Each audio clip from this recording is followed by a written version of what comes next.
English Bible NIV Joshua chapter 1:24. Joshua chapter 1. After the death of Moses the servant of the Lord said to Joshua son of Nun, Moses' aide, Moses my servant is dead. Now then, you and all these people, get ready to cross the Jordan River into the land I am about to give to them, to the Israelites. I will give you every place where you set your foot, as I promised Moses. Your territory will extend from the desert to Lebanon, and from the great river, the Euphrates, all the Hittite country, to the great sea on the west. No one will be able to stand up against you all the days of your life. As I was with Moses, so I will be with you. I will never leave you nor forsake you. Be strong and courageous, because you will lead these people to inherit the land I swore to their forefathers to give them. Be strong and very courageous. Be careful to obey all the law my servant Moses gave you. Do not turn from it to the right or to the left, that you may be successful wherever you go. Do not let this book of the law depart from your mouth. Meditate on it day and night, so that you may be careful to do everything written in it. Then you will be prosperous and successful. Have I not commanded you? Be strong and courageous. Do not be terrified, do not be discouraged, for the Lord your God will be with you wherever you go. So Joshua ordered the officers of the people, go through the camp and tell the people, get your supplies ready. 3 days from now you will cross the Jordan here to go in and take possession of the land the Lord your God is giving you for your own. But to the Reubenites, the Gadites and the half-tribe of Manasseh, Joshua said, remember the command that Moses the servant of the Lord gave you. The Lord your God is giving you rest and has granted you this land. Your wives, your children and your livestock may stay in the land that Moses gave you east of the Jordan. But all your fighting men, fully armed, must cross over ahead of your brothers. You are to help your brothers, until the Lord gives them rest, as he has done for you, and until they too have taken possession of the land that the Lord your God is giving them. After that, you may go back and occupy your own land, which Moses the servant of the Lord gave you east of the Jordan toward the sunrise. Then they answered Joshua, whatever you have commanded us we will do, and wherever you send us we will go. Just as we fully obeyed Moses, so we will obey you. Only may the Lord your God be with you as he was with Moses. Whoever rebels against your word and does not obey your words, whatever you may command them, will be put to death. Only be strong and courageous. Joshua chapter 2. Then Joshua son of Nun secretly sent 2 spies from Shittim. Go, look over the land, he said, especially Jericho. So they went and entered the house of a prostitute named Rahab and stayed there. The king of Jericho was told, look, some of the Israelites have come here tonight to spy out the land. So the king of Jericho sent this message to Rahab, bring out the men who came to you and entered your house, because they have come to spy out the whole land. But the woman had taken the 2 men and hidden them. She said, yes, the men came to me, but I did not know where they had come from. At dusk, when it was time to close the city gate, the men left. I don't know which way they went. Go after them quickly. You may catch up with them. But she had taken them up to the roof and hidden them under the stalks of flax she had laid out on the roof. So the men set out in pursuit of the spies on the road that leads to the fords of the Jordan, and as soon as the pursuers had gone out, the gate was shut. Before the spies lay down for the night, she went up on the roof and said to them, I know that the Lord has given this land to you, and that a great fear of you has fallen on us, so that all who live in this country are melting in fear because of you. We have heard how the Lord dried up the water of the Red Sea for you when you came out of Egypt, and what you did to Sihon and Og, the 2 kings of the Amorites east of the Jordan, whom you completely destroyed. When we heard of it, our hearts melted and everyone's courage failed because of you, for the Lord your God is God in heaven above and on the earth below. Now then, please swear to me by the Lord that you will show kindness to my family, because I have shown kindness to you. Give me a sure sign that you will spare the lives of my father and mother, my brothers and sisters, and all who belong to them, and that you will save us from death. Our lives for your lives, the men assured her. If you don't tell what we are doing, we will treat you kindly and faithfully when the Lord gives us the land. So she let them down by a rope through the window, for the house she lived in was part of the city wall. Now she had said to them, go to the hills so the pursuers will not find you. Hide yourselves there 3 days until they return, and then go on your way. The men said to her, this oath you made us swear will not be binding on us, unless, when we enter the land, you have tied this scarlet cord in the window through which you let us down, and unless you have brought your father and mother, your brothers and all your family into your house. If anyone goes outside your house into the street, his blood will be on his own head. We will not be responsible. As for anyone who is in the house with you, his blood will be on our head if a hand is laid on him. But if you tell what we are doing, we will be released from the oath you made us swear." "Agreed," she replied. "Let it be as you say." So she sent them away and they departed. And she tied the scarlet cord in the window. When they left, they went into the hills and stayed there 3 days, until the pursuers had searched all along the road and returned without finding them. Then the 2 men started back. They went down out of the hills, forded the river and came to Joshua son of Nun and told him everything that had happened to them. They said to Joshua, "The Lord has surely given the whole land into our hands. All the people are melting in fear because of us." Joshua chapter 3. Early in the morning Joshua and all the Israelites set out from Shittim and went to the Jordan, where they camped before crossing over. After 3 days the officers went throughout the camp, giving orders to the people, "When you see the ark of the covenant of the Lord your God, and the priests, who are Levites, carrying it, you are to move out from your positions and follow it. Then you will know which way to go, since you have never been this way before. But keep a distance of about 1,000 yards between you and the ark. Do not go near it." Joshua told the people, "Consecrate yourselves, for tomorrow the Lord will do amazing things among you." Joshua said to the priests, "Take up the ark of the covenant and pass on ahead of the people." So they took it up and went ahead of them. And the Lord said to Joshua, "Today I will begin to exalt you in the eyes of all Israel, so they may know that I am with you as I was with Moses. Tell the priests who carry the ark of the covenant, when you reach the edge of the Jordan's waters, go and stand in the river." Joshua said to the Israelites, "Come here and listen to the words of the Lord your God. This is how you will know that the living God is among you and that he will certainly drive out before you the Canaanites, Hittites, Hivites, Perizzites, Girgashites, Amorites and Jebusites. See, the ark of the covenant of the Lord of all the earth will go into the Jordan ahead of you. Now then, choose 12 men from the tribes of Israel, 1 from each tribe. And as soon as the priests who carry the ark of the Lord of all the earth, set foot in the Jordan, its waters flowing downstream will be cut off and stand up in a heap." So when the people broke camp to cross the Jordan, the priests carrying the ark of the covenant went ahead of them. Now the Jordan is at flood stage all during harvest.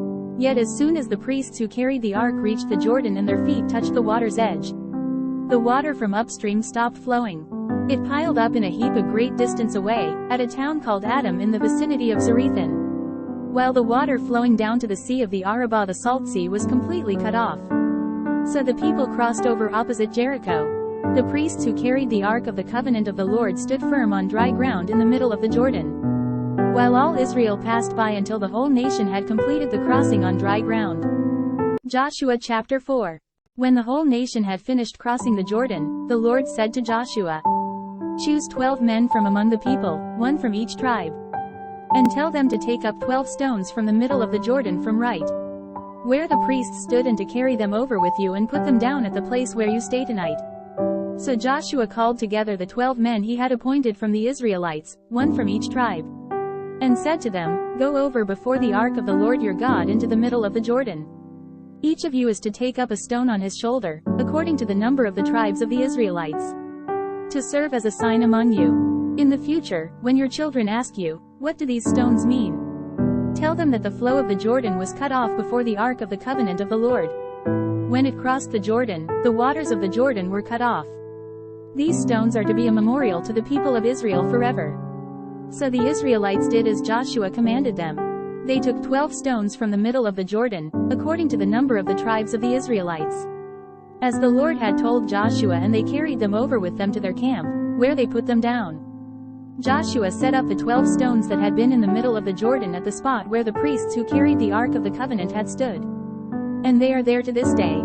Now the priests who carried the ark remained standing in the middle of the Jordan until everything the Lord had commanded Joshua was done by the people, just as Moses had directed Joshua. The people hurried over, and as soon as all of them had crossed, the ark of the Lord and the priests came to the other side while the people watched. The men of Reuben, Gad and the half-tribe of Manasseh crossed over, armed, in front of the Israelites, as Moses had directed them. About 40,000 armed for battle crossed over before the Lord to the plains of Jericho for war.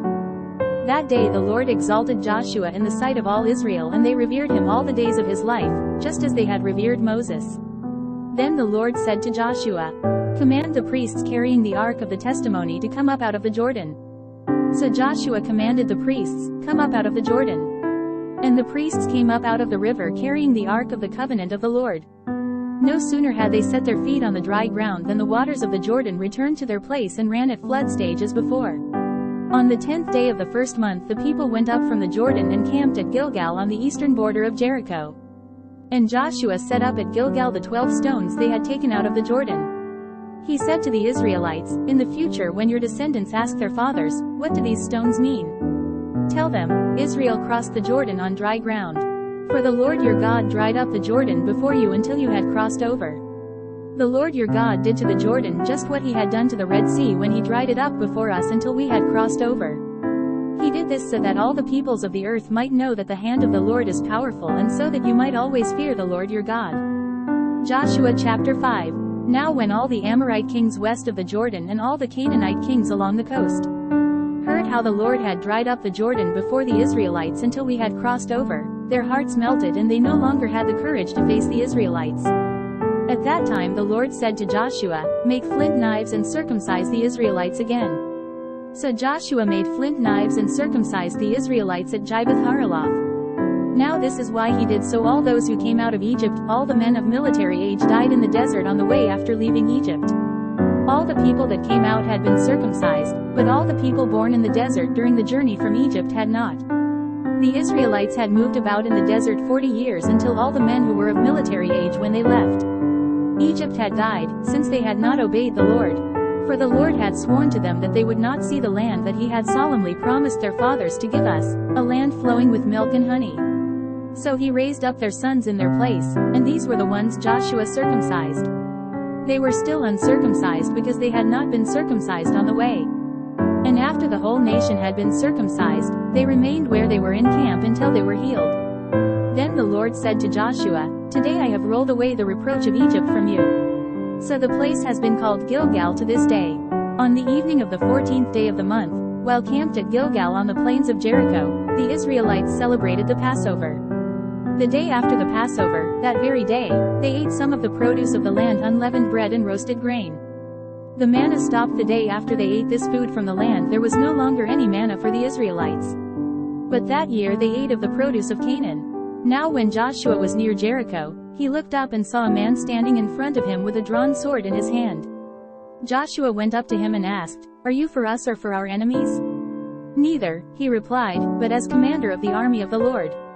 I have now come." Then Joshua fell face down to the ground in reverence, and asked him, "What message does my Lord have for his servant?" The commander of the Lord's army replied, "Take off your sandals, for the place where you are standing is holy." And Joshua did so. Joshua chapter 6. Now Jericho was tightly shut up because of the Israelites. No one went out and no one came in. Then the Lord said to Joshua, "See, I have delivered Jericho into your hands, along with its king and its fighting men. March around the city once with all the armed men. Do this for 6 days. Have 7 priests carry trumpets of ram's horns in front of the ark. On the 7th day, march around the city 7 times, with the priests blowing the trumpets. When you hear them sound a long blast on the trumpets, have all the people give a loud shout, then the wall of the city will collapse. And the people will go up, every man straight in."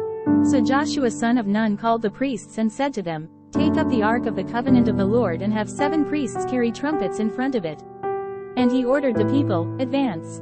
March around the city, with the armed guard going ahead of the ark of the Lord." When Joshua had spoken to the people, the 7 priests carrying the 7 trumpets before the Lord went forward, blowing their trumpets, and the ark of the Lord's covenant followed them. The armed guard marched ahead of the priests who blew the trumpets, and the rear guard followed the ark. All this time the trumpets were sounding. But Joshua had commanded the people, "Do not give a war cry, do not raise your voices, do not say a word until the day I tell you to shout. Then shout." So he had the ark of the Lord carried around the city, circling it once. Then the people returned to camp and spent the night there. Joshua got up early the next morning and the priests took up the ark of the Lord. The 7 priests carrying the 7 trumpets went forward, marching before the ark of the Lord and blowing the trumpets. The armed men went ahead of them and the rear guard followed the ark of the Lord, while the trumpets kept sounding. So on the 2nd day they marched around the city once and returned to the camp. They did this for 6 days. On the 7th day, they got up at daybreak and marched around the city 7 times in the same manner. Except that on that day they circled the city 7 times. The 7th time around, when the priest sounded the trumpet blast, Joshua commanded the people, "Shout! For the Lord has given you the city. The city and all that is in it are to be devoted to the Lord. Only Rahab the prostitute and all who are with her in her house shall be spared, because she hid the spies we sent. But keep away from the devoted things, so that you will not bring about your own destruction by taking any of them. Otherwise you will make the camp of Israel liable to destruction and bring trouble on it. All the silver and gold and the articles of bronze and iron are sacred to the Lord and must go into his treasury." When the trumpet sounded, the people shouted, and at the sound of the trumpet, when the people gave a loud shout, the wall collapsed. So every man charged straight in, and they took the city. They devoted the city to the Lord and destroyed with the sword every living thing in it, men and women, young and old, cattle, sheep and donkeys. Joshua said to the 2 men who had spied out the land, "Go into the prostitute's house and bring her out, and all who belong to her, in accordance with your oath to her." So the young men who had done the spying went in and brought out Rahab, her father and mother and brothers and all who belonged to her. They brought out her entire family and put them in a place outside the camp of Israel. Then they burned the whole city and everything in it. But they put the silver and gold and the articles of bronze and iron into the treasury of the Lord's house. But Joshua spared Rahab the prostitute, with her family and all who belonged to her, because she hid the men Joshua had sent as spies to Jericho, and she lives among the Israelites to this day. At that time Joshua pronounced this solemn oath, "Cursed before the Lord is the man who undertakes to rebuild this city, Jericho, at the cost of his firstborn son. Will he lay its foundations at the cost of his youngest? Will he set up its gates?" So the Lord was with Joshua, and his fame spread throughout the land. Joshua chapter 7. But the Israelites acted unfaithfully in regard to the devoted things. Achan son of Carmi, the son of Zimri, the son of Zerah, of the tribe of Judah, took some of them. So the Lord's anger burned against Israel. Now Joshua sent men from Jericho to Ai, which is near Beth-aven to the east of Bethel, and told them, "Go up and spy out the region." So the men went up and spied out Ai. When they returned to Joshua, they said, "Not all the people will have to go up against Ai. Send 2,000 or 3,000 men to take it, and do not weary all the people, for only a few men are there." So about 3,000 men went up, but they were routed by the men of Ai, who killed about 36 of them. They chased the Israelites from the city gate as far as the stone quarries and struck them down on the slopes. At this the hearts of the people melted and became like water. Then Joshua tore his clothes and fell face down to the ground before the ark of the Lord, remaining there till evening. The elders of Israel did the same, and sprinkled dust on their heads. And Joshua said, "Ah, sovereign Lord, why did you ever bring this people across the Jordan to deliver us into the hands of the Amorites to destroy us? If only we had been content to stay on the other side of the Jordan. O Lord, what can I say, now that Israel has been routed by its enemies? The Canaanites and the other people of the country will hear about this, and they will surround us and wipe out our name from the earth. What then will you do for your own great name?" The Lord said to Joshua, "Stand up. What are you doing down on your face? Israel has sinned. They have violated my covenant, which I commanded them to keep. They have taken some of the devoted things they have stolen, they have lied, they have put them with their own possessions. That is why the Israelites cannot stand against their enemies. They turn their backs and run because they have been made liable to destruction. I will not be with you anymore unless you destroy whatever among you is devoted to destruction. Go, consecrate the people. Tell them, consecrate yourselves in preparation for tomorrow, for this is what the Lord, the God of Israel, says, that which is devoted is among you, O Israel. You cannot stand against your enemies until you remove it. In the morning, present yourselves tribe by tribe. The tribe that the Lord takes shall come forward clan by clan. The clan that the Lord takes shall come forward family by family, and the family that the Lord takes shall come forward man by man. He who is caught with the devoted things shall be destroyed by fire, along with all that belongs to him. He has violated the covenant of the Lord and has done a disgraceful thing in Israel." Early the next morning Joshua had Israel come forward by tribes, and Judah was taken. The clans of Judah came forward, and he took the Zerahites. He had the clan of the Zerahites come forward by families, and Zimri was taken. Joshua had his family come forward man by man, and Achan son of Carmi, the son of Zimri, the son of Zerah, of the tribe of Judah, was taken. Then Joshua said to Achan, "My son, give glory to the Lord, the God of Israel, and give him the praise. Tell me what you have done, do not hide it from me." Achan replied, "It is true. I have sinned against the Lord, the God of Israel. This is what I have done. When I saw in the plunder a beautiful robe from Babylonia, 200 shekels of silver and a wedge of gold weighing 50 shekels, I coveted them and took them. They are hidden in the ground inside my tent, with the silver underneath." So Joshua sent messengers, and they ran to the tent, and there it was, hidden in his tent, with the silver underneath. They took the things from the tent, brought them to Joshua and all the Israelites and spread them out before the Lord. Then Joshua, together with all Israel, took Achan son of Zerah, the silver, the robe, the gold wedge, his sons and daughters, his cattle, donkeys and sheep, his tent and all that he had, to the valley of Achor. Joshua said, "Why have you brought this trouble on us? The Lord will bring trouble on you today." Then all Israel stoned him, and after they had stoned the rest, they burned them. Over Achan they heaped up a large pile of rocks, which remains to this day. Then the Lord turned from his fierce anger. Therefore that place has been called the Valley of Achor ever since. Joshua chapter 8. Then the Lord said to Joshua, "Do not be afraid, do not be discouraged. Take the whole army with you, and go up and attack Ai. For I have delivered into your hands the king of Ai, his people, his city and his land. You shall do to Ai and its king as you did to Jericho and its king, except that you may carry off their plunder and livestock for yourselves.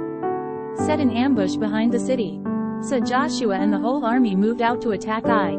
He chose 30,000 of his best fighting men and sent them out at night. With these orders, listen carefully. You are to set an ambush behind the city. Don't go very far from it. All of you be on the alert. I and all those with me will advance on the city, and when the men come out against us, as they did before, we will flee from them.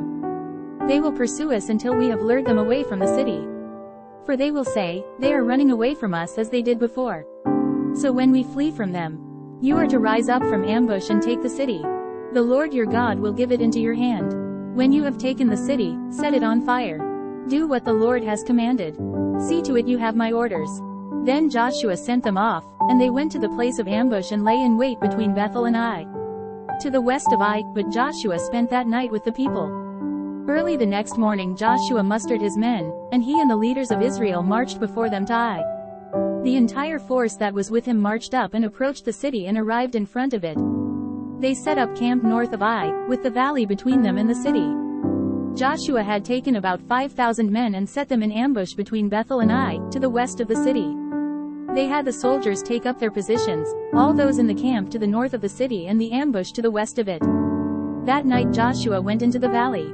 When the king of Ai saw this, he and all the men of the city hurried out early in the morning to meet Israel in battle at a certain place overlooking the Arabah. But he did not know that an ambush had been set against him behind the city.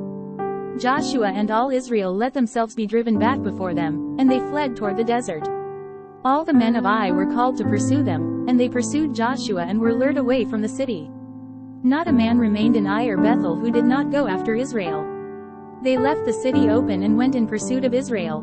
Then the Lord said to Joshua, "Hold out toward Ai the javelin that is in your hand, for into your hand I will deliver the city." So Joshua held out his javelin toward Ai. As soon as he did this, the men in the ambush rose quickly from their position and rushed forward. They entered the city and captured it and quickly set it on fire. The men of Ai looked back and saw the smoke of the city rising against the sky. But they had no chance to escape in any direction, for the Israelites who had been fleeing toward the desert had turned back against their pursuers. For when Joshua and all Israel saw that the ambush had taken the city and that smoke was going up from the city, they turned around and attacked the men of Ai. The men of the ambush also came out of the city against them, so that they were caught in the middle, with Israelites on both sides. Israel cut them down, leaving them neither survivors nor fugitives. But they took the king of Ai alive and brought him to Joshua. When Israel had finished killing all the men of Ai in the fields and in the desert where they had chased them, and when every one of them had been put to the sword, all the Israelites returned to Ai and killed those who were in it. 12,000 men and women fell that day, all the people of Ai. For Joshua did not draw back the hand that held out his javelin until he had destroyed all who lived in Ai. But Israel did carry off for themselves the livestock and plunder of this city, as the Lord had instructed Joshua. So Joshua burned Ai and made it a permanent heap of ruins, a desolate place to this day. He hung the king of Ai on a tree and left him there until evening. At sunset, Joshua ordered them to take his body from the tree and throw it down at the entrance of the city gate. And they raised a large pile of rocks over it, which remains to this day. Then Joshua built on Mount Ebal an altar to the Lord, the God of Israel. As Moses the servant of the Lord had commanded the Israelites. He built it according to what is written in the book of the law of Moses, an altar of uncut stones, on which no iron tool had been used. On it they offered to the Lord burnt offerings and sacrificed fellowship offerings. There, in the presence of the Israelites, Joshua copied on stones the law of Moses, which he had written. All Israel, aliens and citizens alike, with their elders, officials and judges, were standing on both sides of the Ark of the Covenant of the Lord. Facing those who carried it, the priests, who were Levites. Half of the people stood in front of Mount Gerizim and half of them in front of Mount Ebal, as Moses, the servant of the Lord, had formerly commanded when he gave instructions to bless the people of Israel. Afterward, Joshua read all the words of the law, the blessings and the curses, just as it is written in the book of the law. There was not a word of all that Moses had commanded that Joshua did not read to the whole assembly of Israel, including the women and children, and the aliens who lived among them. Joshua chapter 9. Now when all the kings west of the Jordan heard about these things, those in the hill country, in the western foothills, and along the entire coast of the Great Sea as far as Lebanon, the kings of the Hittites, Amorites, Canaanites, Perizzites, Hivites and Jebusites, they came together to make war against Joshua and Israel. However, when the people of Gibeon heard what Joshua had done to Jericho and Ai, they resorted to a ruse. They went as a delegation whose donkeys were loaded with worn-out sacks and old wineskins, cracked and mended. The men put worn and patched sandals on their feet and wore old clothes. All the bread of their food supply was dry and moldy. Then they went to Joshua in the camp at Gilgal and said to him and the men of Israel, "We have come from a distant country, make a treaty with us." The men of Israel said to the Hivites, "But perhaps you live near us. How then can we make a treaty with you? We are your servants," they said to Joshua. But Joshua asked, "Who are you and where do you come from?" They answered, "Your servants have come from a very distant country because of the fame of the Lord your God. For we have heard reports of him, all that he did in Egypt, and all that he did to the two kings of the Amorites east of the Jordan, Sihon king of Heshbon, and Og king of Bashan, who reigned in Ashtaroth. And our elders and all those living in our country said to us, 'Take provisions for your journey. Go and meet them and say to them, "We are your servants, make a treaty with us." This bread of ours was warm when we packed it at home on the day we left to come to you. But now see how dry and moldy it is. And these wineskins that we filled were new, but see how cracked they are. And our clothes and sandals are worn out by the very long journey." The men of Israel sampled their provisions but did not inquire of the Lord. Then Joshua made a treaty of peace with them to let them live, and the leaders of the assembly ratified it by oath. 3 days after they made the treaty with the Gibeonites, the Israelites heard that they were neighbors, living near them. So the Israelites set out and on the third day came to their cities Gibeon, Kephirah, Beeroth and Kiriath Jearim. But the Israelites did not attack them, because the leaders of the assembly had sworn an oath to them by the Lord, the God of Israel. The whole assembly grumbled against the leaders. But all the leaders answered, "We have given them our oath by the Lord, the God of Israel, and we cannot touch them now. This is what we will do to them, we will let them live, so that wrath will not fall on us for breaking the oath we swore to them." They continued, "Let them live, but let them be woodcutters and water carriers for the entire community." So the lead as promised to them was kept. Then Joshua summoned the Gibeonites and said, "Why did you deceive us by saying, 'We live a long way from you,' while actually you live near us? You are now under a curse, you will never cease to serve as woodcutters and water carriers for the house of my God." They answered Joshua, "Your servants were clearly told how the Lord your God had commanded his servant Moses to give you the whole land and to wipe out all its inhabitants from before you. So we feared for our lives because of you, and that is why we did this. We are now in your hands. Do to us whatever seems good and right to you." So Joshua saved them from the Israelites, and they did not kill them. That day he made the Gibeonites woodcutters and water carriers for the community and for the altar of the Lord at the place the Lord would choose. And that is what they are to this day. Joshua chapter 10. Now Adoni-Zedek king of Jerusalem heard that Joshua had taken Ai and totally destroyed it, doing to Ai and its king as he had done to Jericho and its king. And that the people of Gibeon had made a treaty of peace with Israel and were living near them. He and his people were very much alarmed at this, because Gibeon was an important city, like one of the royal cities. It was larger than Ai, and all its men were good fighters. So Adoni-Zedek king of Jerusalem appealed to Hoham king of Hebron, Param king of Jarmuth, Japhia king of Lachish and Debir king of Eglon. Come up and help me attack Gibeon, he said, because it has made peace with Joshua and the Israelites. Then the 5 kings of the Amorites, the kings of Jerusalem, Hebron, Jarmuth, Lachish and Eglon, joined forces. They moved up with all their troops and took up positions against Gibeon and attacked it. The Gibeonites then sent word to Joshua in the camp at Gilgal, "Do not abandon your servants. Come up to us quickly and save us. Help us, because all the Amorite kings from the hill country have joined forces against us." So Joshua marched up from Gilgal with his entire army, including all the best fighting men. The Lord said to Joshua, "Do not be afraid of them, I have given them into your hand. Not one of them will be able to withstand you." After an all-night march from Gilgal, Joshua took them by surprise. The Lord threw them into confusion before Israel, who defeated them in a great victory at Gibeon. Israel pursued them along the road going up to Beth-horon and cut them down all the way to Azekah and Makkedah. As they fled before Israel on the road down from Beth-horon to Azekah, the Lord hurled large hailstones down on them from the sky, and more of them died from the hailstones than were killed by the swords of the Israelites. On the day the Lord gave the Amorites over to Israel, Joshua said to the Lord in the presence of Israel, "O sun, stand still over Gibeon, O moon, over the valley of Aijalon." So the sun stood still, and the moon stopped, till the nation avenged itself on its enemies, as it is written in the book of Jashar. The sun stopped in the middle of the sky and delayed going down about a full day. There has never been a day like it before or since, a day when the Lord listened to a man. Surely the Lord was fighting for Israel. Then Joshua returned with all Israel to the camp at Gilgal. Now the 5 kings had fled and hidden in the cave at Makkedah. When Joshua was told that the 5 kings had been found hiding in the cave at Makkedah, he said, "Roll large rocks up to the mouth of the cave, and post some men there to guard it. But don't stop. Pursue your enemies, attack them from the rear and don't let them reach their cities, for the Lord your God has given them into your hand." So Joshua and the Israelites destroyed them completely, almost to a man, but the few who were left reached their fortified cities. The whole army then returned safely to Joshua in the camp at Makkedah, and no one uttered a word against the Israelites. Joshua said, "Open the mouth of the cave and bring those 5 kings out to me." So they brought the 5 kings out of the cave, the kings of Jerusalem, Hebron, Jarmuth, Lachish and Eglon. When they had brought these kings to Joshua, he summoned all the men of Israel and said to the army commanders who had come with him, "Come here and put your feet on the necks of these kings." So they came forward and placed their feet on their necks. Joshua said to them, "Do not be afraid, do not be discouraged. Be strong and courageous. This is what the Lord will do to all the enemies you are going to fight."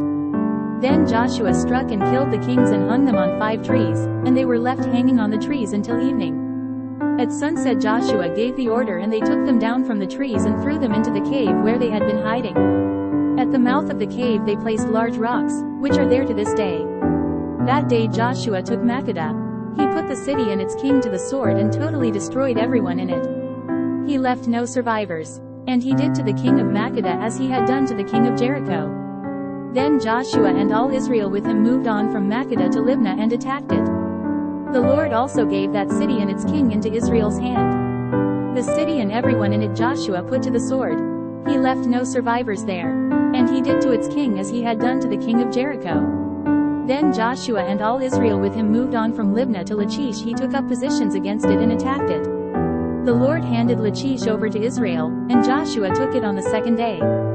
The city and everyone in it he put to the sword, just as he had done to Libnah.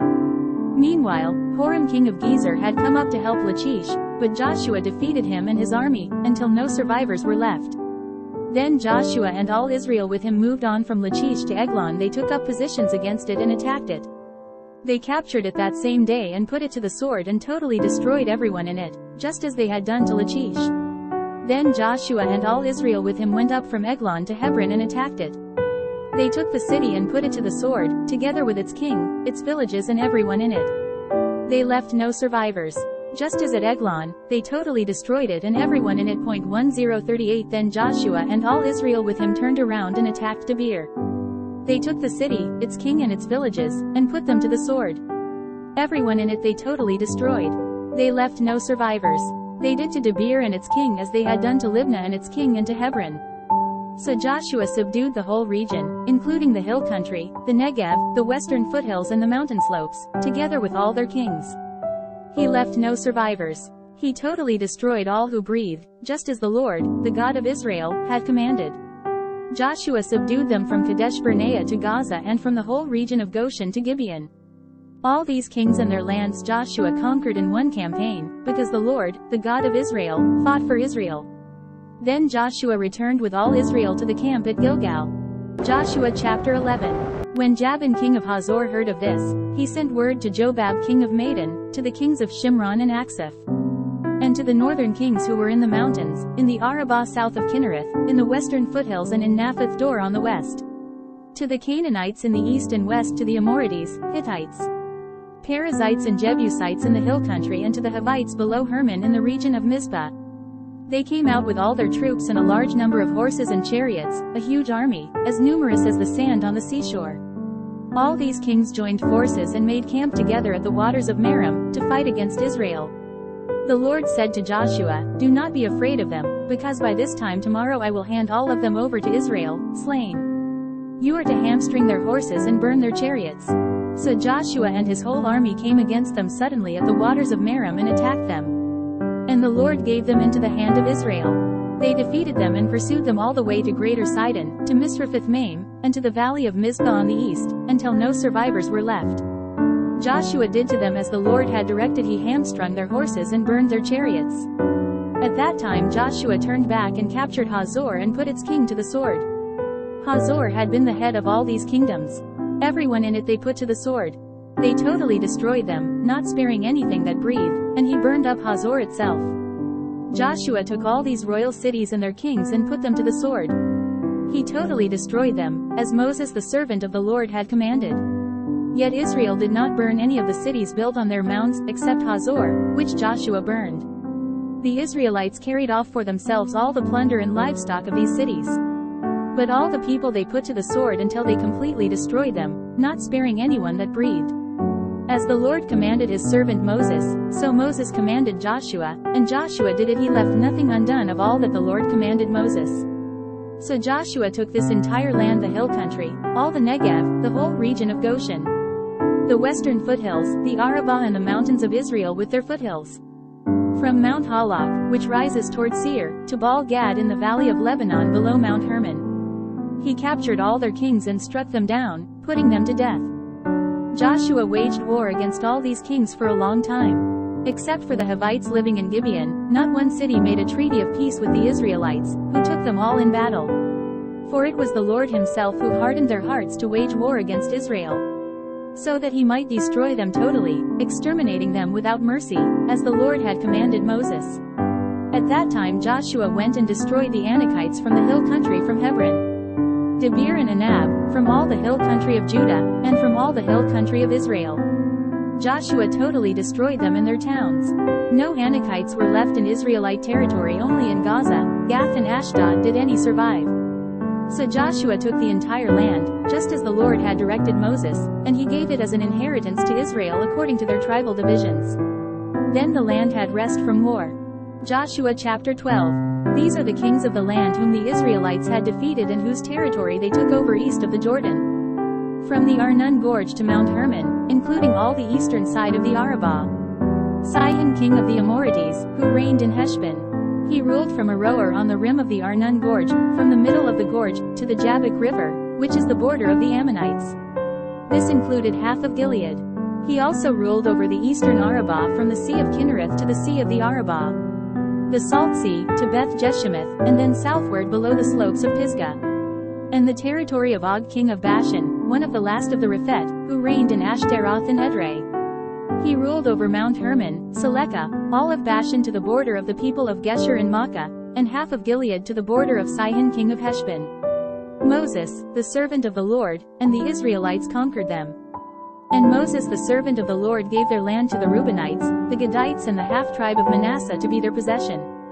These are the kings of the land that Joshua and the Israelites conquered on the west side of the Jordan, from Baal-Gad in the valley of Lebanon to Mount Halak, which rises toward Seir. Their lands Joshua gave as an inheritance to the tribes of Israel according to their tribal divisions: the hill country, the western foothills, the Arabah, the mountain slopes, the desert and the Negev, the lands of the Hittites, Amorites, Canaanites, Perizzites, Hivites and Jebusites. The king of Jericho won the king of Ai near Bethel won. The king of Jerusalem won the king of Hebron won. The king of Jarmuth won the king of Lachish won. The king of Eglon won the king of Gezer won. The king of Debir won the king of Geder won. The king of Hormah won the king of Arad won. The king of Libnah won the king of Adullam won. The king of Makkedah won the king of Bethel won. The king of Tappuah won the king of Hepher won. The king of Aphek won the king of Lasharon won. The king of Madon won the king of Hazor won. The king of Shimron Meron won the king of Aksif won. The king of Tanakh won the king of Megiddo won. The king of Kadesh won the king of Jokneam in Carmel won. The king of Dor in Naphath Dor won the king of Goyim in Gilgal won. The king of Tirzah won 31 kings in all. Joshua chapter 13. When Joshua was old and well advanced in years, the Lord said to him, "You are very old, and there are still very large areas of land to be taken over. This is the land that remains all the regions of the Philistines and Geshurites. From the Shihor River on the east of Egypt to the territory of Ekron on the north, all of it counted as Canaanite. The territory of the 5 Philistine rulers in Gaza, Ashdod, Ashkelon, Gath and Ekron, that of the Avites. From the south, all the land of the Canaanites, from Arah of the Sidonians as far as Aphek, the region of the Amorites. The area of the Gebalites and all Lebanon to the east, from Baal-Gad below Mount Hermon to Labo-Hamath. As for all the inhabitants of the mountain regions from Lebanon to Misrephoth-Maim, that is, all the Sidonians, I myself will drive them out before the Israelites. Be sure to allocate this land to Israel for an inheritance, as I have instructed you. And divide it as an inheritance among the 9 tribes and half of the tribe of Manasseh." The other half of Manasseh, the Reubenites and the Gadites had received the inheritance that Moses had given them east of the Jordan, as he, the servant of the Lord, had assigned it to them. It extended from Aroer on the rim of the Arnon Gorge, and from the town in the middle of the gorge, and included the whole plateau of Medeba as far as Dibon, and all the towns of Sihon king of the Amorites, who ruled in Heshbon, out to the border of the Ammonites. It also included Gilead, the territory of the people of Geshur and Makkah, all of Mount Hermon and all Bashan as far as Selekah. That is, the whole kingdom of Og in Bashan, who had reigned in Ashtaroth and Edrei and had survived as one of the last of the Rephet. Moses had defeated them and taken over their land. But the Israelites did not drive out the people of Geshur and Makkah, so they continue to live among the Israelites to this day. But to the tribe of Levi he gave no inheritance, since the offerings made by fire to the Lord, the God of Israel, are their inheritance, as he promised them. This is what Moses had given to the tribe of Reuben, clan by clan. The territory from Aroer on the rim of the Arnon Gorge, and from the town in the middle of the gorge, and the whole plateau past Medeba, to Heshbon and all its towns on the plateau, including Dibon, Bamoth Baal, Beth Baal-Meon, Jahaz, Kedemoth, Mephath, Kiriathaim, Sibmah, Zareth Shahar on the hill in the valley, Beth Peor, the slopes of Pisgah, and Beth Jeshimoth, all the towns on the plateau and the entire realm of Sihon king of the Amorites, who ruled at Heshbon. Moses had defeated him and the Midianite chiefs, Evi, Rechem, Zur, Hur and Reba, princes allied with Sihon, who lived in that country. In addition to those slain in battle, the Israelites had put to the sword Balaam son of Beor, who practiced divination. The boundary of the Reubenites was the bank of the Jordan. These towns and their villages were the inheritance of the Reubenites, clan by clan. This is what Moses had given to the tribe of Gad, clan by clan. The territory of Jazer, all the towns of Gilead and half the Ammonite country as far as Aroer, near Rabbah, and from Heshbon to Ramath Mizpah and Betonim, and from Mahanaim to the territory of Debir. And in the valley, Beth Haram, Beth Nimrah, Succoth and Zaphon with the rest of the realm of Sihon king of Heshbon. The east side of the Jordan, the territory up to the end of the Sea of Kinnereth. These towns and their villages were the inheritance of the Gadites, clan by clan. This is what Moses had given to the half-tribe of Manasseh, that is, to half the family of the descendants of Manasseh, clan by clan. The territory extending from Mahanaim and including all of Bashan, the entire realm of Og king of Bashan, all the settlements of Jair in Bashan, 60 towns. Half of Gilead, and Ashtaroth and Edrei the royal cities of Og in Bashan. This was for the descendants of Machir son of Manasseh, for half of the sons of Machir, clan by clan. This is the inheritance Moses had given when he was in the plains of Moab across the Jordan east of Jericho. But to the tribe of Levi, Moses had given no inheritance. The Lord, the God of Israel, is their inheritance, as he promised them. Joshua chapter 14. Now these are the areas the Israelites received as an inheritance in the land of Canaan, which Eleazar the priest, Joshua son of Nun, and the heads of the tribal clans of Israel allotted to them. Their inheritances were assigned by lot to the 9½ tribes, as the Lord had commanded through Moses. Moses had granted the 2½ tribes their inheritance east of the Jordan, but had not granted the Levites an inheritance among the rest. For the sons of Joseph had become 2 tribes, Manasseh and Ephraim. The Levites received no share of the land but only towns to live in, with pasture lands for their flocks and herds. So the Israelites divided the land, just as the Lord had commanded Moses. Now the men of Judah approached Joshua at Gilgal, and Caleb son of Jephunneh the Kenizzite said to him, "You know what the Lord said to Moses the man of God at Kadesh Barnea about you and me. I was 40 years old when Moses the servant of the Lord sent me from Kadesh Barnea to explore the land. And I brought him back a report according to my convictions. But my brothers who went up with me made the hearts of the people melt with fear. I, however, followed the Lord my God wholeheartedly.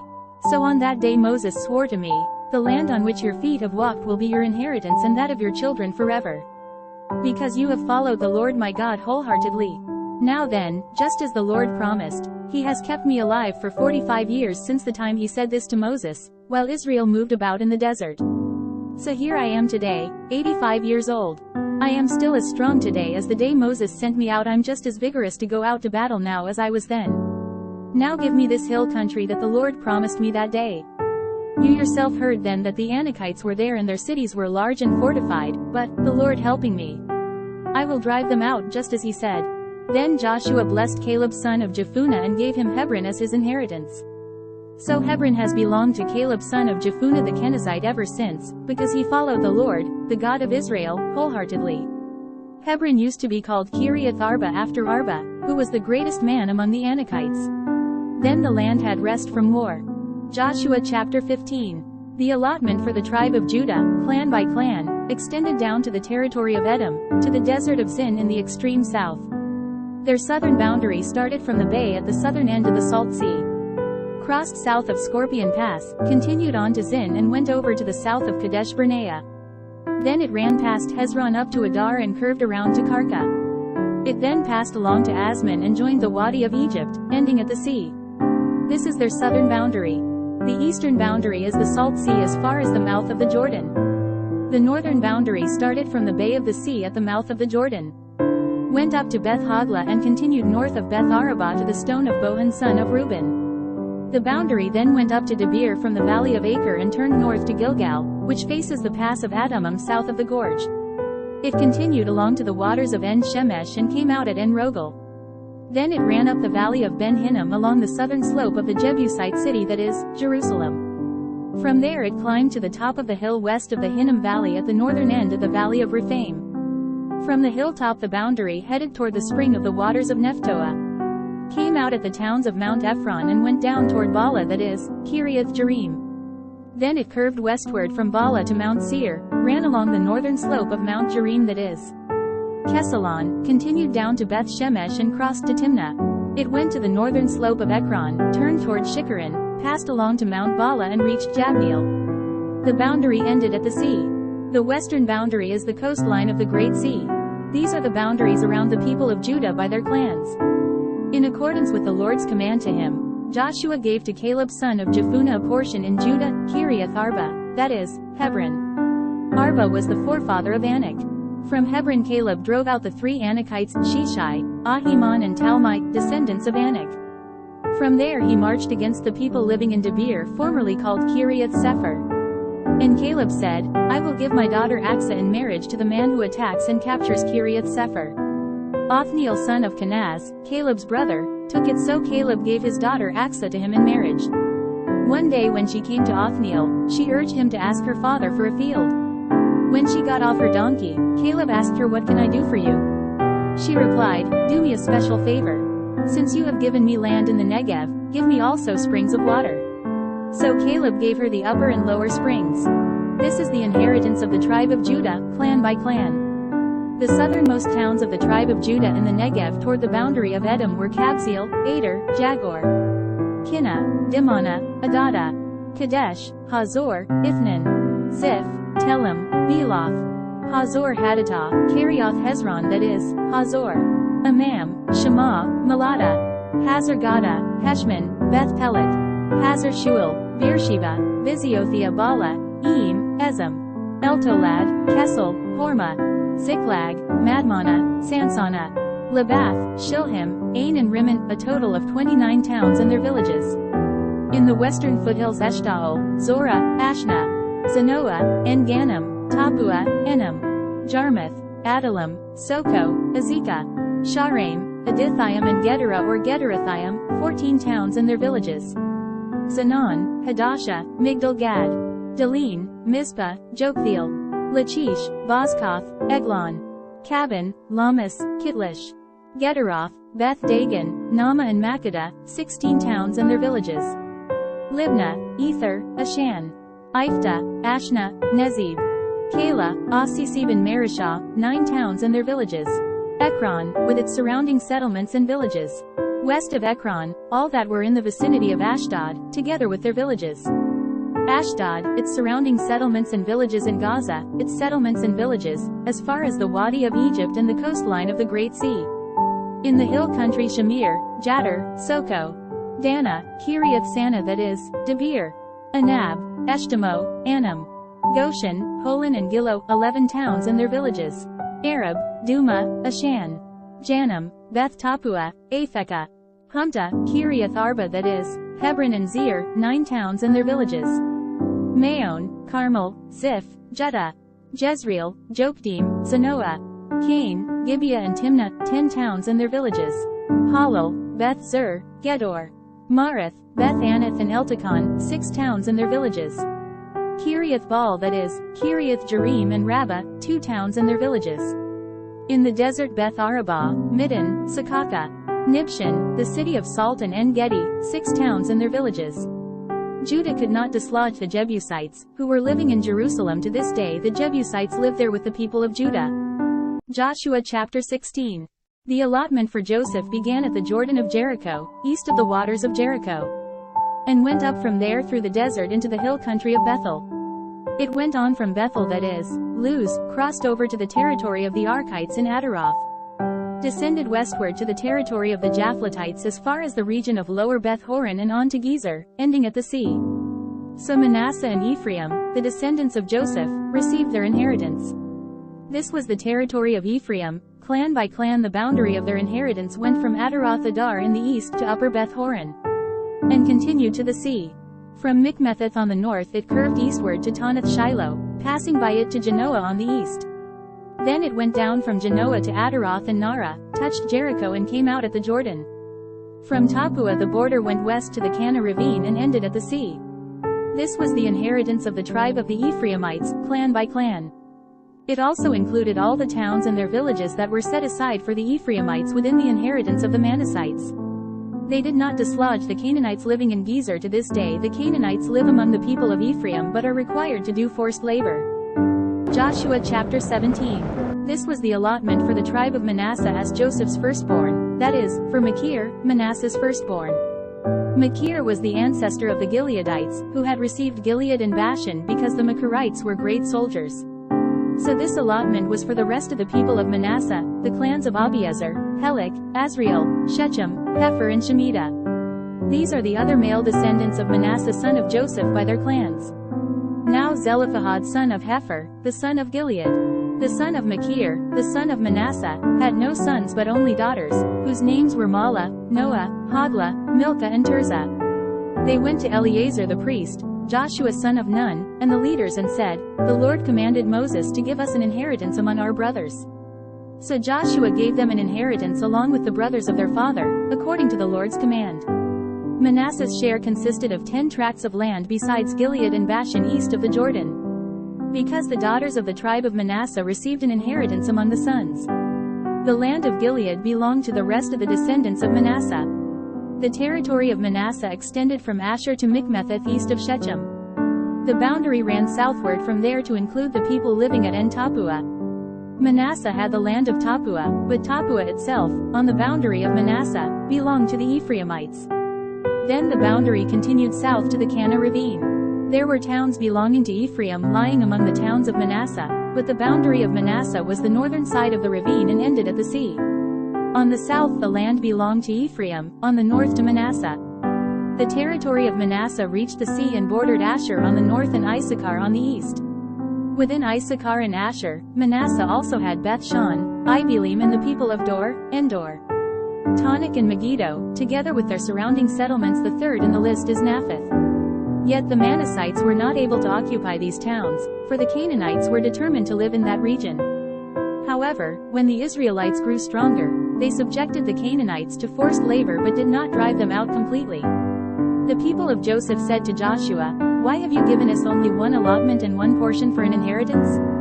We are a numerous people and the Lord has blessed us abundantly." "If you are so numerous," Joshua answered, "and if the hill country of Ephraim is too small for you, go up into the forest and clear land for yourselves there in the land of the Perizzites and Rephet." The people of Joseph replied, "The hill country is not enough for us. And all the Canaanites who live in the plain have iron chariots, both those in Beth-shan and its settlements and those in the valley of Jezreel." But Joshua said to the house of Joseph, to Ephraim and Manasseh, "You are numerous and very powerful. You will have not only one allotment, but the forested hill country as well. Clear it, and its farthest limits will be yours. Though the Canaanites have iron chariots and though they are strong, you can drive them out." Joshua chapter 18. The whole assembly of the Israelites gathered at Shiloh and set up the tent of meeting there. The country was brought under their control. But there were still 7 Israelite tribes who had not yet received their inheritance. So Joshua said to the Israelites, "How long will you wait before you begin to take possession of the land that the Lord, the God of your fathers, has given you? Appoint 3 men from each tribe. I will send them out to make a survey of the land and to write a description of it, according to the inheritance of each. Then they will return to me. You are to divide the land into 7 parts. Judah is to remain in its territory on the south and the house of Joseph in its territory on the north. After you have written descriptions of the 7 parts of the land, bring them here to me and I will cast lots for you in the presence of the Lord our God. The Levites, however, do not get a portion among you, because the priestly service of the Lord is their inheritance." And Gad, Reuben and the half-tribe of Manasseh have already received their inheritance on the east side of the Jordan. Moses the servant of the Lord gave it to them. As the men started on their way to map out the land, Joshua instructed them, "Go and make a survey of the land and write a description of it. Then return to me, and I will cast lots for you here at Shiloh in the presence of the Lord." So the men left and went through the land. They wrote its description on a scroll, town by town, in 7 parts, and returned to Joshua in the camp at Shiloh. Joshua then cast lots for them in Shiloh in the presence of the Lord, and there he distributed the land to the Israelites according to their tribal divisions. The lot came up for the tribe of Benjamin, clan by clan. Their allotted territory lay between the tribes of Judah and Joseph. On the north side their boundary began at the Jordan, past the northern slope of Jericho and headed west into the hill country, coming out at the desert of Beth-aven. From there it crossed to the south slope of Luz, that is, Bethel, and went down to Adaroth Adar on the hill south of lower Beth-horon. From the hill facing Beth-horon on the south the boundary turned south along the western side and came out at Kiriath Baal. That is, Kiriath Jearim, a town of the people of Judah. This was the western side. The southern side began at the outskirts of Kiriath Jearim on the west, and the boundary came out at the spring of the waters of Nephtoah. The boundary went down to the foot of the hill facing the valley of Ben Hinnom, north of the valley of Rephaim. It continued down the Hinnom valley along the southern slope of the Jebusite city and so to En Rogel. It then curved north, went to En Shemesh, continued to Geliloth, which faces the pass of Adumim, and ran down to the stone of Bohan son of Reuben. It continued to the northern slope of Beth Arabah and on down into the Arabah. It then went to the northern slope of Beth Hog. It then went to the northern slope of Beth Hogla and came out at the northern bay of the Salt Sea, at the mouth of the Jordan in the south. This was the southern boundary. The Jordan formed the boundary on the eastern side. These were the boundaries that marked out the inheritance of the clans of Benjamin on all sides.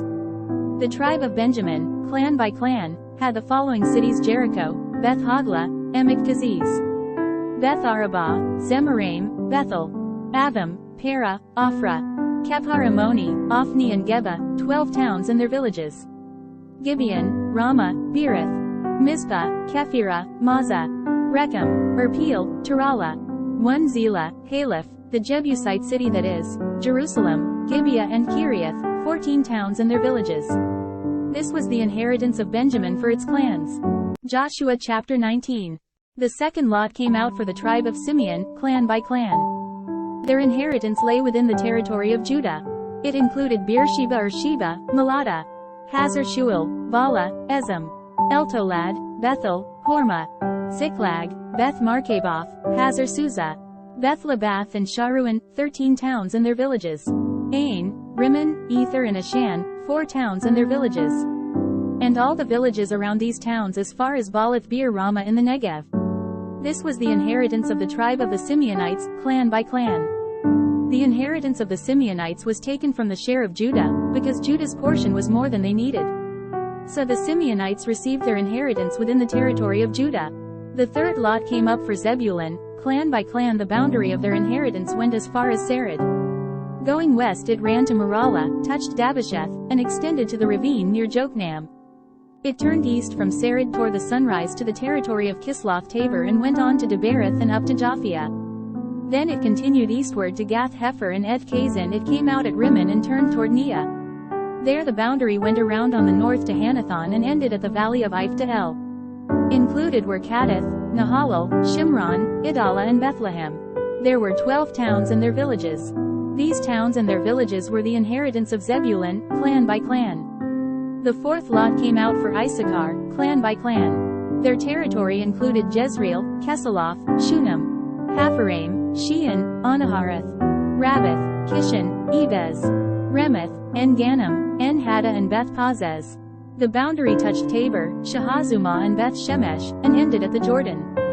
There were 16 towns and their villages.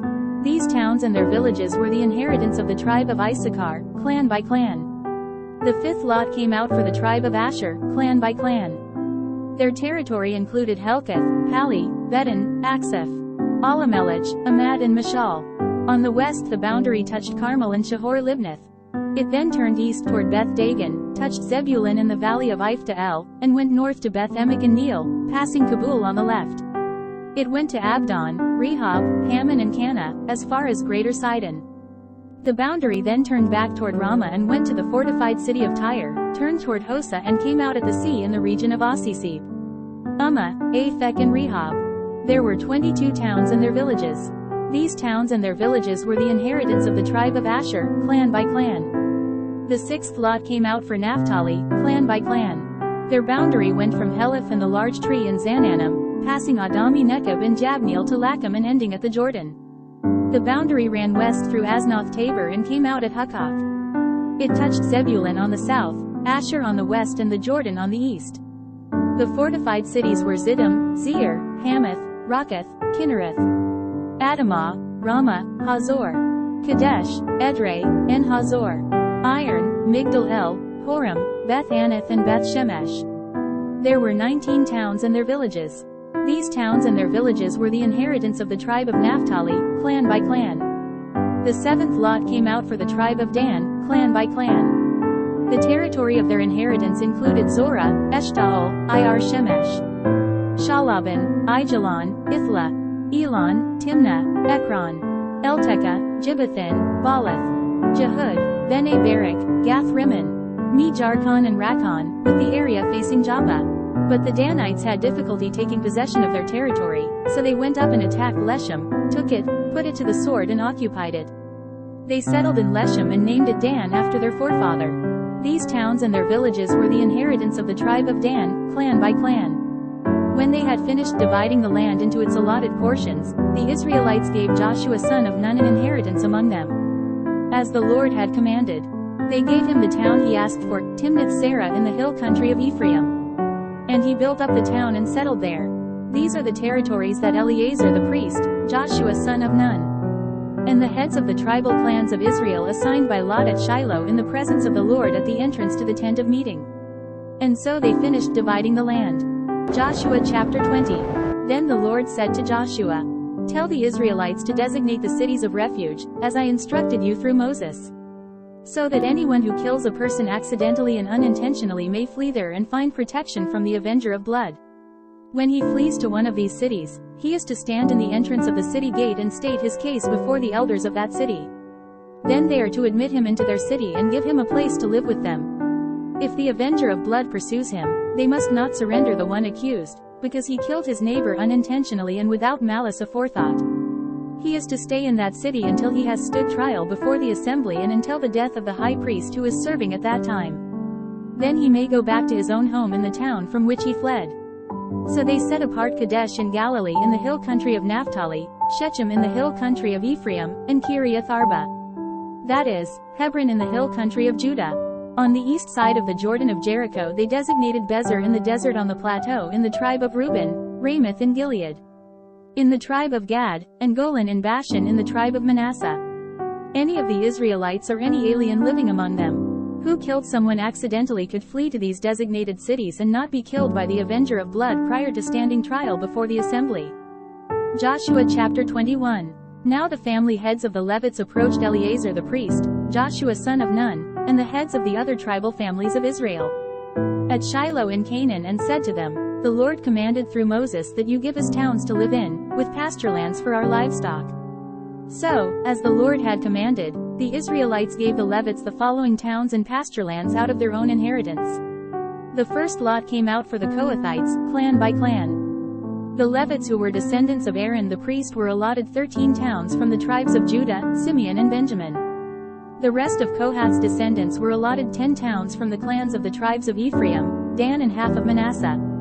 The descendants of Gershon were allotted 13 towns from the clans of the tribes of Issachar, Asher, Naphtali and the half-tribe of Manasseh in Bashan. The descendants of Merari, clan by clan, received 12 towns from the tribes of Reuben, Gad and Zebulun. So the Israelites allotted to the Levites these towns and their pasture lands, as the Lord had commanded through Moses. From the tribes of Judah and Simeon they allotted the following towns by name. These towns were assigned to the descendants of Aaron who were from the Kohathite clans of the Levites, because the first lot fell to them. They gave them Kiriath Arba, that is, Hebron, with its surrounding pasture land, in the hill country of Judah. Arba was the forefather of Anak. But the fields and villages around the city they had given to Caleb son of Jephunneh as his possession. So to the descendants of Aaron the priest they gave Hebron, a city of refuge for one accused of murder, Libnah, Jattir, Eshtemoa, Holon, Debir, Ain, Judah and Beth Shemesh, together with their pasture lands, 9 towns from these 2 tribes. And from the tribe of Benjamin they gave them Gibeon, Geba, Anathoth and Almon, together with their pasture lands, 4 towns. All the towns for the priests, the descendants of Aaron, were 13, together with their pasture lands. The rest of the Kohathite clans of the Levites were allotted towns from the tribe of Ephraim. In the hill country of Ephraim they were given Shechem, a city of refuge for one accused of murder, and Gezer, Kibzaim and Beth Horon, together with their pasture lands, 4 towns. Also from the tribe of Dan they received Eltekeh, Gibbethon, Aijalon and Gath Rimmon, together with their pasture lands, 4 towns. From half the tribe of Manasseh they received Taanach and Gath Rimmon, together with their pasture lands, 2 towns. All these 10 towns and their pasture lands were given to the rest of the Kohathite clans. The Levite clans of the Gershonites were given from the half-tribe of Manasseh, Golan and Bashan, a city of refuge for one accused of murder, and Beeshtara, together with their pasture lands, 2 towns. From the tribe of Issachar, Kishon, Debereth, Jarmuth and En-Ganim, together with their pasture lands, 4 towns. From the tribe of Asher, Mashal, Abdon, Helkath and Rehob, together with their pasture lands, 4 towns. From the tribe of Naphtali, Kadesh in Galilee, a city of refuge for one accused of murder, Hamath Dor and Kartan, together with their pasture lands, 3 towns. All the towns of the Gershonite clans were 13, together with their pasture lands. The Merarite clans, the rest of the Levites, were given from the tribe of Zebulun, Jokneam, Karta, Dimnah and Nahalal, together with their pasture lands, 4 towns. From the tribe of Reuben, Bezer, Jahaz, Kedemoth and Mephath, together with their pasture lands, 4 towns. From the tribe of Gad, Ramoth and Gilead, a city of refuge for one accused of murder, Mahanaim, Heshbon and Jazer, together with their pasture lands, 4 towns in all. All the towns allotted to the Merarite clans, who were the rest of the Levites, were 12. The towns of the Levites in the territory held by the Israelites were 48 in all, together with their pasture lands. Each of these towns had pasture lands surrounding it. This was true for all these towns. So the Lord gave Israel all the land he had sworn to give their forefathers, and they took possession of it and settled there. The Lord gave them rest on every side, just as he had sworn to their forefathers. Not one of their enemies withstood them. The Lord handed all their enemies over to them. Not one of all the Lord's good promises to the house of Israel failed. Everyone was fulfilled. Joshua chapter 22. Then Joshua summoned the Reubenites, the Gadites and the half-tribe of Manasseh, and said to them, You have done all that Moses the servant of the Lord commanded, and you have obeyed me in everything I commanded. For a long time now, to this very day you have not deserted your brothers but have carried out the mission the Lord your God gave you. Now that the Lord your God has given your brothers rest as he promised, return to your homes in the land that Moses the servant of the Lord gave you on the other side of the Jordan. But be very careful to keep the commandment and the law that Moses the servant of the Lord gave you, to love the Lord your God, to walk in all his ways, to obey his commands, to hold fast to him and to serve him with all your heart and all your soul. Then Joshua blessed them and sent them away, and they went to their homes. To the half-tribe of Manasseh Moses had given land in Bashan, and to the other half of the tribe Joshua gave land on the west side of the Jordan with their brothers. When Joshua sent them home, he blessed them, saying, Return to your homes with your great wealth, with large herds of livestock, with silver, gold, bronze and iron, and a great quantity of clothing, and divide with your brothers the plunder from your enemies. So the Reubenites, the Gadites and the half-tribe of Manasseh left the Israelites at Shiloh in Canaan to return to Gilead, their own land, which they had acquired in accordance with the command of the Lord through Moses. When they came to Geliloth near the Jordan in the land of Canaan, the Reubenites, the Gadites and the half-tribe of Manasseh built an imposing altar there by the Jordan. And when the Israelites heard that they had built the altar on the border of Canaan at Geliloth near the Jordan on the Israelite side, the whole assembly of Israel gathered at Shiloh to go to war against them. So the Israelites sent Phinehas son of Eleazar, the priest, to the land of Gilead, to Reuben, Gad and the half-tribe of Manasseh. With him they sent 10 of the chief men, one for each of the tribes of Israel, each the head of a family division among the Israelite clans. When they went to Gilead, to Reuben, Gad and the half-tribe of Manasseh, they said to them, The whole assembly of the Lord says, How could you break faith with the God of Israel like this? How could you turn away from the Lord and build yourselves an altar in rebellion against him now? Was not the sin of Peor enough for us? Up to this very day, we have not cleansed ourselves from that sin, even though a plague fell on the community of the Lord. And are you now turning away from the Lord? If you rebel against the Lord today, tomorrow he will be angry with the whole community of Israel. If the land you possess is defiled, come over to the Lord's land, where the Lord's tabernacle stands, and share the land with us. But do not rebel against the Lord or against us by building an altar for yourselves. When Achan son of Zerah acted unfaithfully regarding the devoted things, did not wrath come upon the whole community of Israel? He was not the only one who died for his sin. Then Reuben, Gad and the half-tribe of Manasseh replied to the heads of the clans of Israel, The mighty one, God, the Lord. The mighty one, God, the Lord, he knows. And let Israel know, if this has been in rebellion or disobedience to the Lord, do not spare us this day. If we have built our own altar to turn away from the Lord, and to offer burnt offerings and grain offerings, or to sacrifice fellowship offerings on it, may the Lord himself call us to account. No, we did it for fear that someday your descendants might say to ours, What do you have to do with the Lord, the God of Israel? The Lord has made the Jordan a boundary between us and you Reubenites and Gadites. You have no share in the Lord. So your descendants might cause ours to stop fearing the Lord. That is why we said, Let us get ready and build an altar, but not for burnt offerings or sacrifices. On the contrary, it is to be a witness between us and you, and the generations that follow, that we will worship the Lord at his sanctuary with our burnt offerings, sacrifices and fellowship offerings. Then in the future your descendants will not be able to say to ours, You have no share in the Lord. And we said, If they ever say this to us, or to our descendants, we will answer, Look at the replica of the Lord's altar, which our fathers built, not for burnt offerings and sacrifices, but as a witness between us and you. Far be it from us to rebel against the Lord and turn away from him today by building an altar for burnt offerings, grain offerings and sacrifices, other than the altar of the Lord our God that stands before his tabernacle.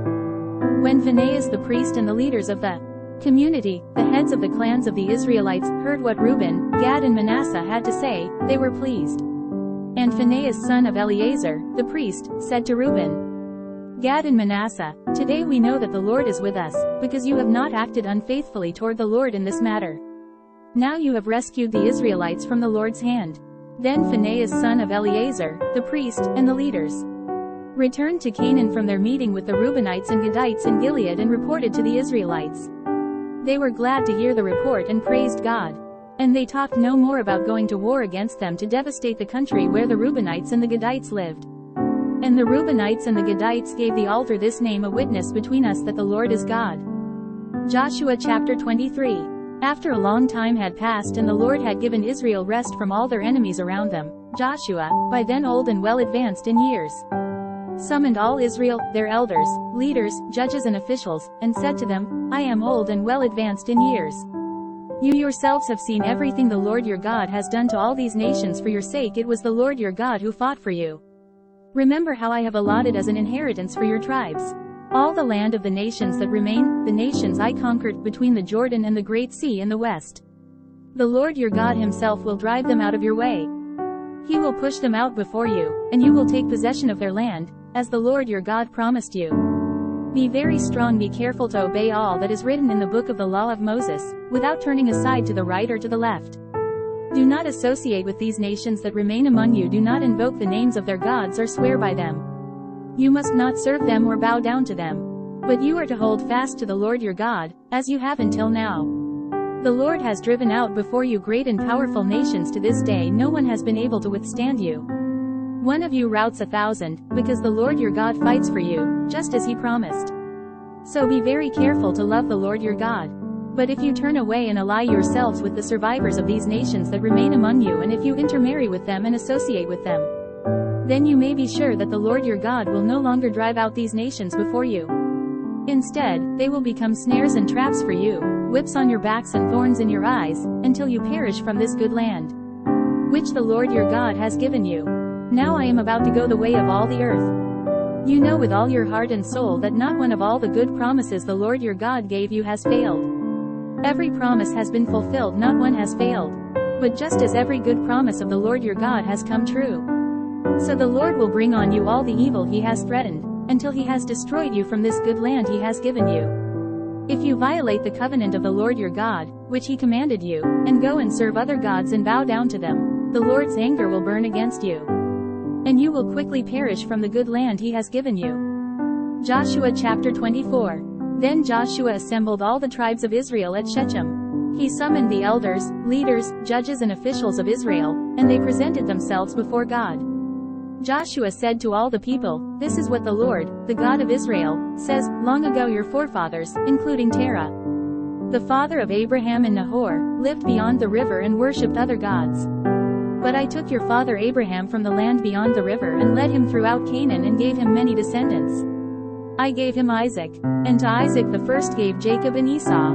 I assigned the hill country of Seir to Esau, but Jacob and his sons went down to Egypt. Then I sent Moses and Aaron, and I afflicted the Egyptians by what I did there, and I brought you out. When I brought your fathers out of Egypt, you came to the sea, and the Egyptians pursued them with chariots and horsemen as far as the Red Sea. But they cried to the Lord for help, and he put darkness between you and the Egyptians. He brought the sea over them and covered them. You saw with your own eyes what I did to the Egyptians. Then you lived in the desert for a long time. I brought you to the land of the Amorites who lived east of the Jordan. They fought against you, but I gave them into your hands. I destroyed them from before you, and you took possession of their land. When Balak son of Zippor, the king of Moab, prepared to fight against Israel, he sent for Balaam son of Beor to put a curse on you. But I would not listen to Balaam, so he blessed you again and again, and I delivered you out of his hand. Then you crossed the Jordan and came to Jericho. The citizens of Jericho fought against you, as did also the Amorites, Perizzites, Canaanites, Hittites, Girgashites, Hivites and Jebusites, but I gave them into your hands. I sent the hornet ahead of you, which drove them out before you, also the 2 Amorite kings. You did not do it with your own sword and bow. So I gave you a land on which you did not toil and cities you did not build. And you live in them and eat from vineyards and olive groves that you did not plant. Now fear the Lord and serve him with all faithfulness. Throw away the gods your forefathers worshipped beyond the river and in Egypt, and serve the Lord. But if serving the Lord seems undesirable to you, then choose for yourselves this day whom you will serve, whether the gods your forefathers served beyond the river, or the gods of the Amorites, in whose land you are living. But as for me and my household, we will serve the Lord." Then the people answered, "Far be it from us to forsake the Lord to serve other gods. It was the Lord our God himself who brought us and our fathers up out of Egypt, from that land of slavery, and performed those great signs before our eyes. He protected us on our entire journey and among all the nations through which we traveled. And the Lord drove out before us all the nations, including the Amorites, who lived in the land. We too will serve the Lord, because he is our God." Joshua said to the people, "You are not able to serve the Lord. He is a holy God, he is a jealous God. He will not forgive your rebellion and your sins. If you forsake the Lord and serve foreign gods, he will turn and bring disaster on you and make an end of you, after he has been good to you." But the people said to Joshua, "No, we will serve the Lord." Then Joshua said, "You are witnesses against yourselves that you have chosen to serve the Lord." "Yes, we are witnesses," they replied. "Now then," said Joshua, "throw away the foreign gods that are among you and yield your hearts to the Lord, the God of Israel." And the people said to Joshua, "We will serve the Lord our God and obey him." On that day Joshua made a covenant for the people, and there at Shechem he drew up for them decrees and laws. And Joshua recorded these things in the book of the law of God. Then he took a large stone and set it up there under the oak near the holy place of the Lord. "See," he said to all the people, "this stone will be a witness against us. It has heard all the words the Lord has said to us. It will be a witness against you if you are untrue to your God." Then Joshua sent the people away, each to his own inheritance. After these things, Joshua son of Nun, the servant of the Lord, died at the age of 110. And they buried him in the land of his inheritance, at Timnath-Serah in the hill country of Ephraim, north of Mount Gash. Israel served the Lord throughout the lifetime of Joshua and of the elders who outlived him and who had experienced everything the Lord had done for Israel. And Joseph's bones, which the Israelites had brought up from Egypt, were buried at Shechem in the tract of land that Jacob bought for 100 pieces of silver from the sons of Hamor, the father of Shechem. This became the inheritance of Joseph's descendants. And Eleazar son of Aaron died and was buried at Gibeah, which had been allotted to his son Phinehas in the hill country of Ephraim.